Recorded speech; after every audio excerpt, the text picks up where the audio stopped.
welcome back, listeners, to another interesting conversation on the BizBlend podcast. I'm your host, Sana, and today, we're joined by someone who just doesn't talk systems, he scales them. So, listeners, let me ask you, what if the real edge in high performance isn't intensity, but it is consistency? Now, our guest, Willy Kuhne, he's a vendor operations lead at Google Ads, running high functioning teams across continents. He's also the mind behind Nortehaus, a design driven boutique retreat space in Canada, and an athlete competing in high rocks for fun and for focus, obviously. From tech, travel to training, we will be unpacking how the best performers, they don't just push harder, they show up smarter. So let's quickly get into this very interesting conversation. So, Willie, welcome to the show, and I'm really, really excited to have you here with us. Thank you so much for having me, and I'm very much looking forward to this conversation we're gonna have. Absolutely.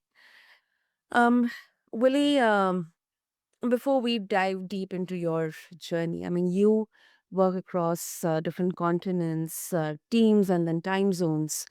Um, what are the core systems that you would rely on to keep consistency from becoming chaos? Because it can be really overwhelming. It can soon turn into a complete mess. So, I mean, if you can share those core principles or fundamentals.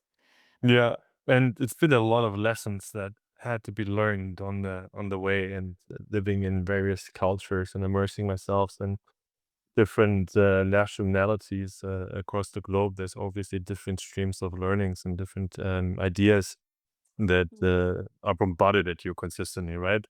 So Mhm. it took me a long time to figure out what is my philosophy. So I had my philosophy shaped through the different experience that I had across the globe. And essentially it came always back to three fundamentals for me, which is you gotta be useful, you gotta be consistent, and you have to focus.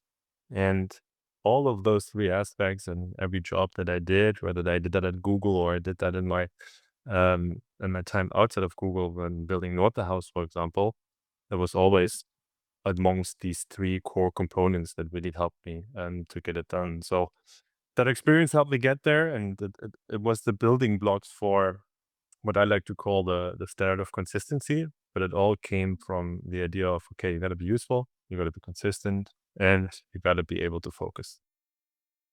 Hmm, that's interesting. And um, anything specific or very surprising that any particular place taught you? Like, do you have any story or a moment like that?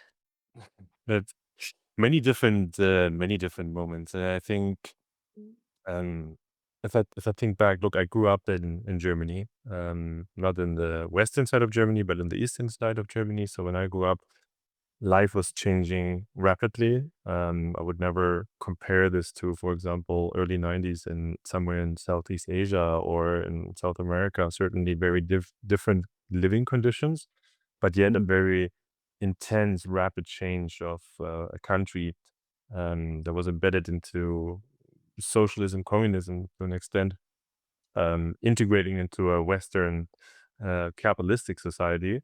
Obviously, was a lot of change. Um, so going into the world, come from Germany, you're already to some extent more privileged than, for example, some other countries because you come from a good barebone. But I just wanted to differentiate between growing up in West and East Germany. That was still a little bit different when we think about Germany today. But I think Mhm. what struck me the most, this is why I was alluding to the point just now, is when I lived in the Philippines, I Mhm. remember that the people that had the least measured by the goods, so what they have, the size of the house they have and whatnot, they Mhm. often had the biggest smile on their face, no matter what. And that taught me a completely different lesson at that time, that um, happiness was just not just about material goods, but it was oftentimes about the community, the people that are around you, the stories that you're able to create. And even if people don't have very much in terms of goods, I always found that we're still very happy in the community, very happy with the people that we're surrounded by. And so that was a big learning lesson for me and in my life.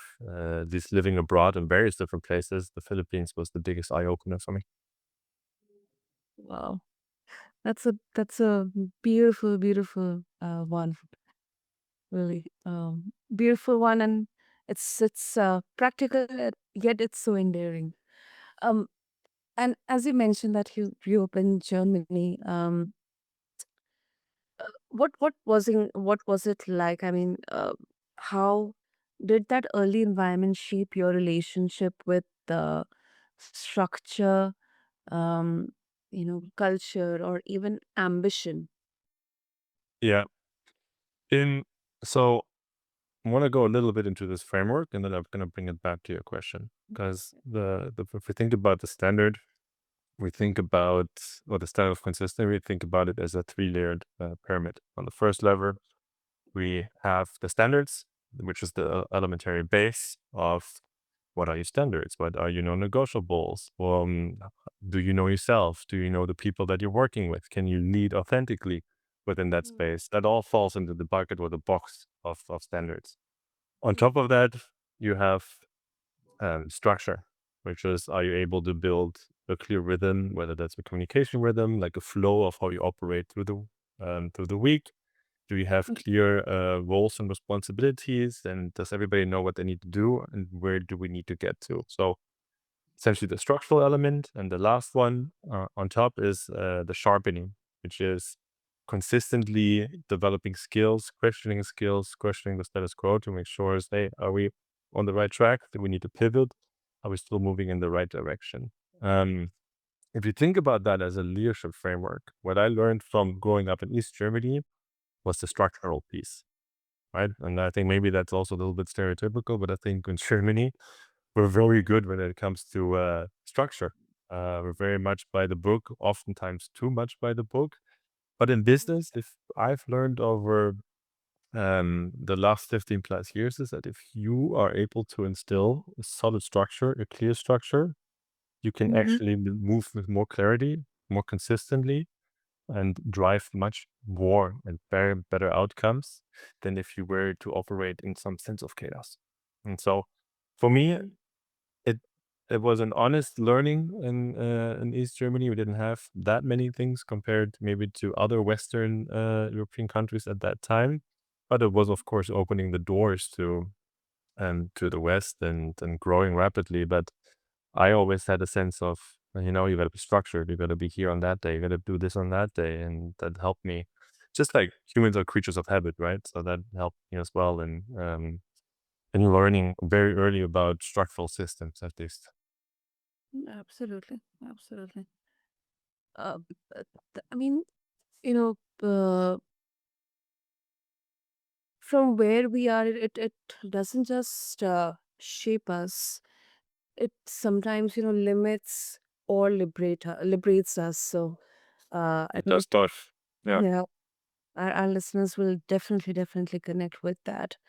Um, and was tech always part of the plan for you, or did your path into Google it happen more organically, or maybe by chance, or maybe by acquaintance or networking, connecting with someone?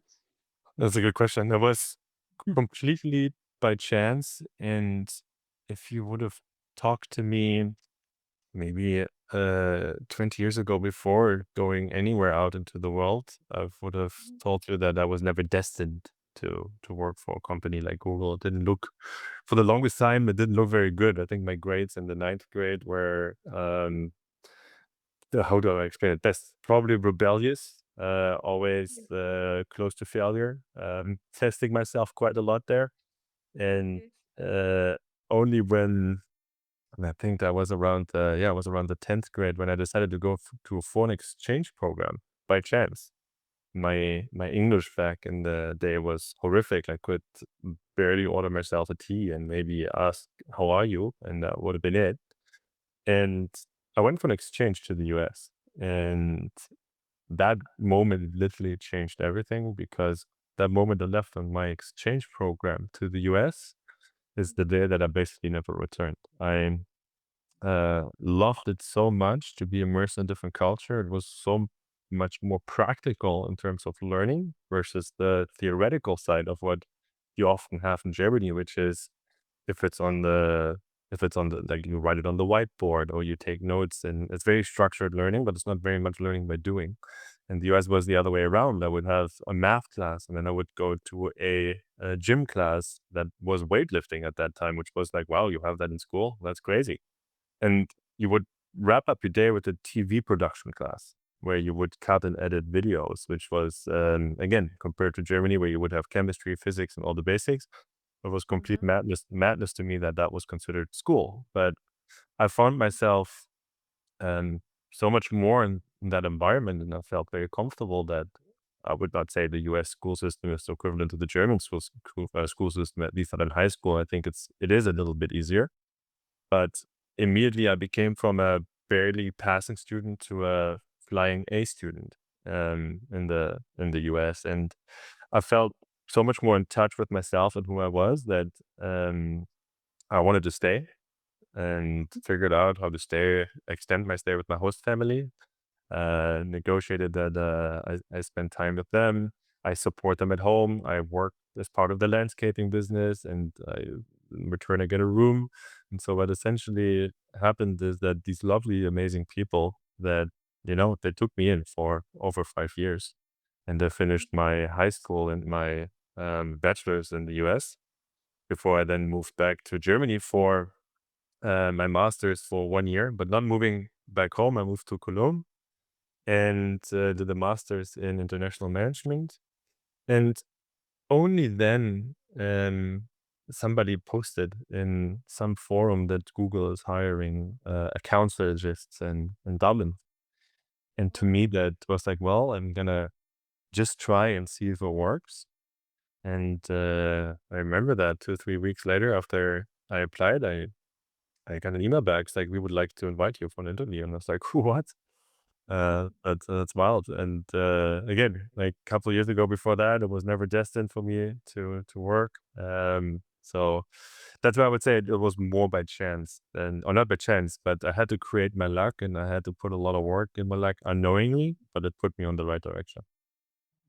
No, no, that's definitely. I mean, we have to create our own luck. That's what I've also learned across the years, growing up. That And it's you know what? It's always tricky to say you have to create your own luck. And yeah, so I first of all agree with what you say, and then secondly, I would say you have to put yourself in moments where you are able to receive that luck. Meaning, you have to get a sense for: is this an opportunity? Is this something that I want to do? Is this can I put myself, if I learn X, Y, and Z, does that put me into a better opportunity so that I can receive other opportunities where I maybe can consider to be a little bit more lucky, so to say. I think those things go together.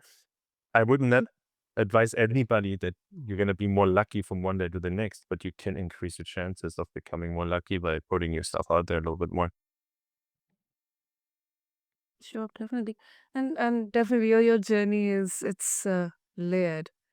It's far more layered, and thank you for sharing that, Willie. Now let's talk about the you know high performance as well, um, because you have worked globally. So I think that brilliantly gives a very nuanced and a deeper perspective into this. So, in your experience, Willie, what's the biggest myth or misconception people believe about high performance? And what actually drives results over time? Is it a talent, skill, focus? What exactly does it? Yeah, I think there's many people with many different answers. Also think that there's no right way to high performance, if I may say so.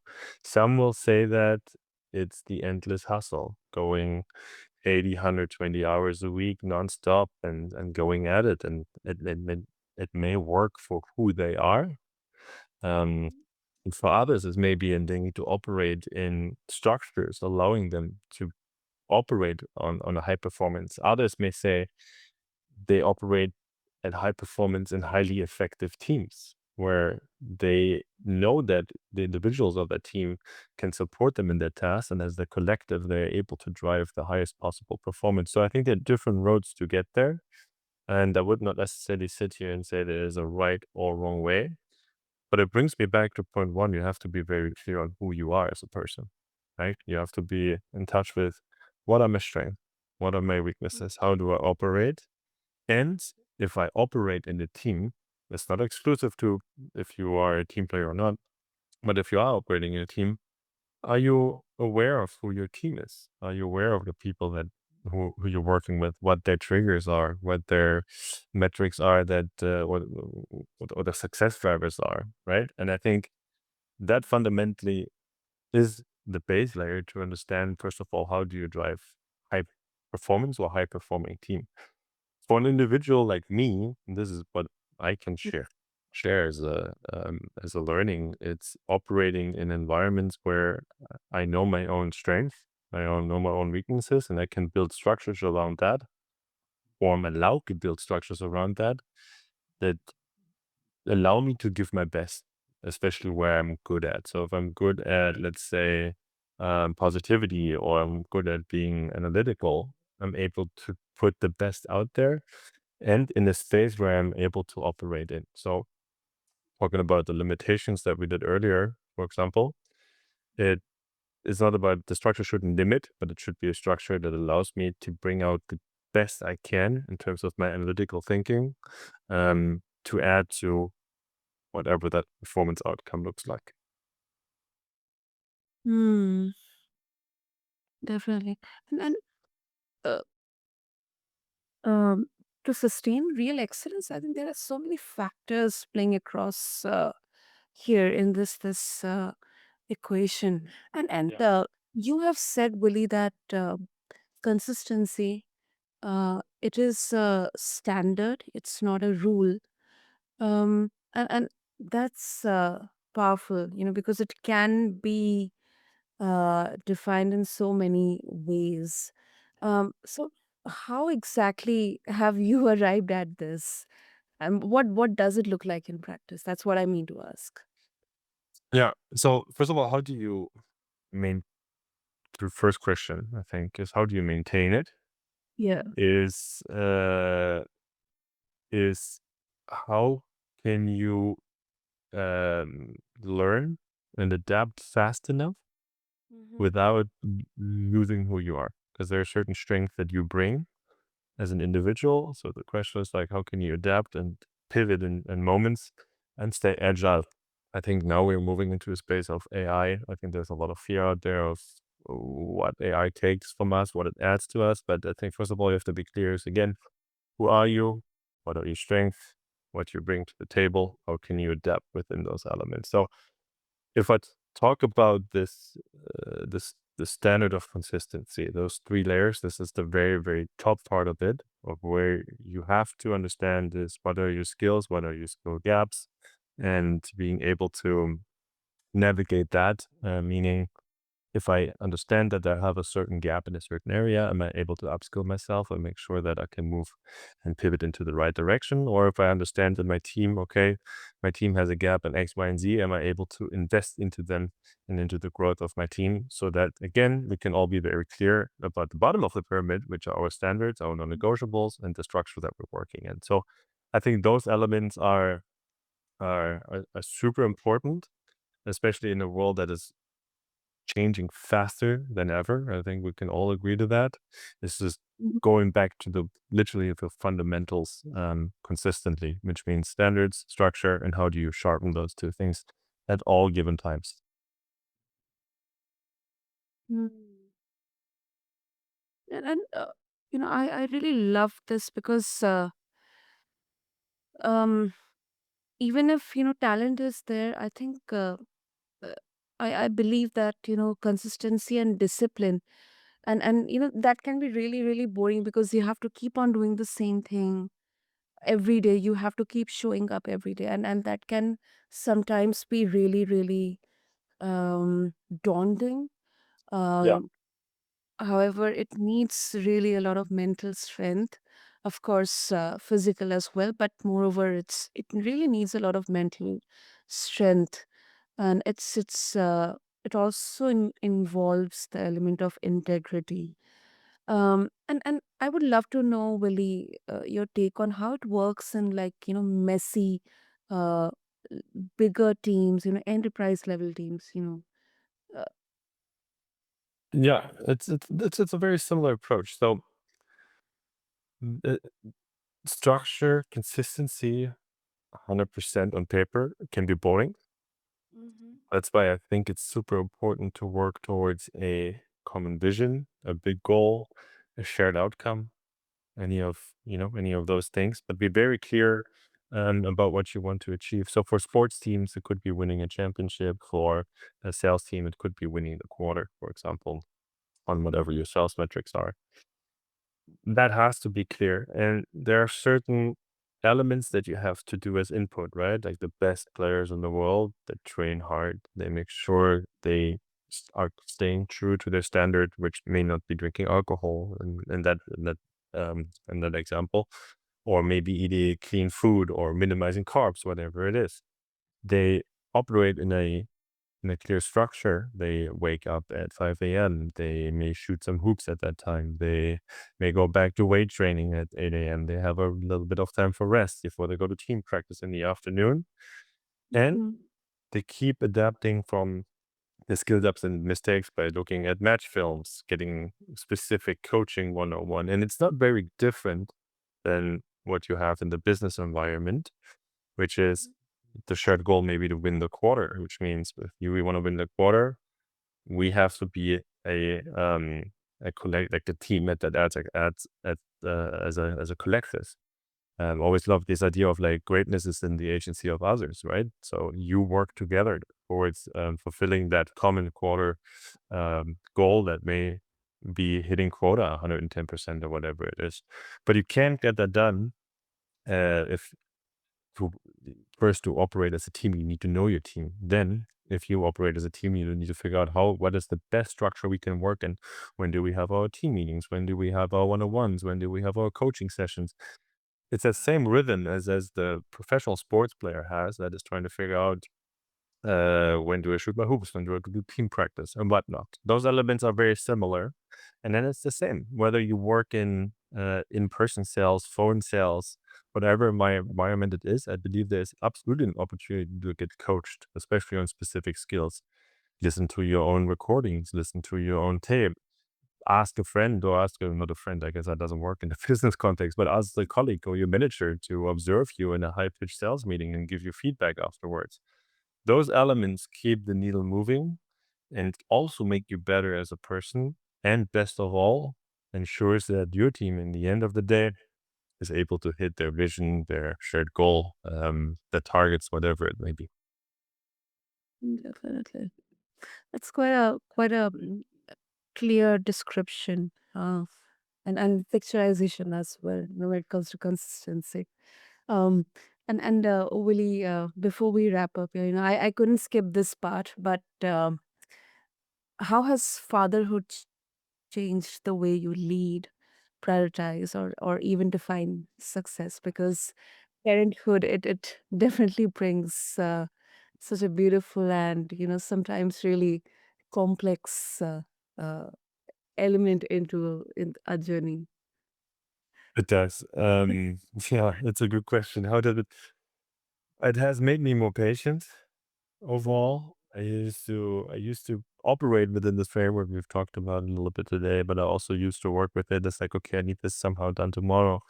Um, Fatherhood has taught me a lot of patience, has taught me to slow down, look at the world from a completely different awe, and I had to become a better active listener.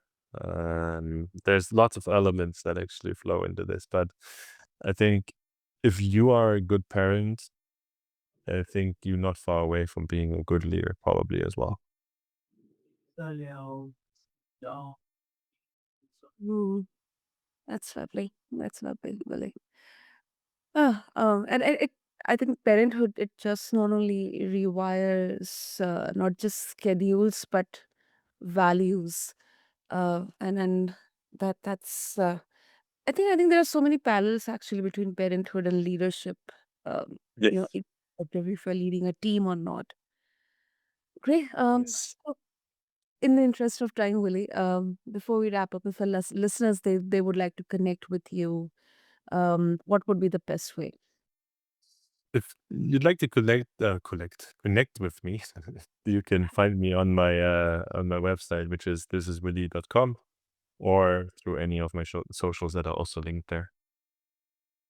Wonderful. I'll make sure to have all the details in the show notes for our listeners. And Willie, this was really such a real talk on journeys, um, you know, ups and downs, flaws, system standards, sustainable performance. I mean, this was like a chat, and thank you so much for showing us how excellence isn't just what you do, it's more about how you do it again and again and again, and you show up for yourselves and for others.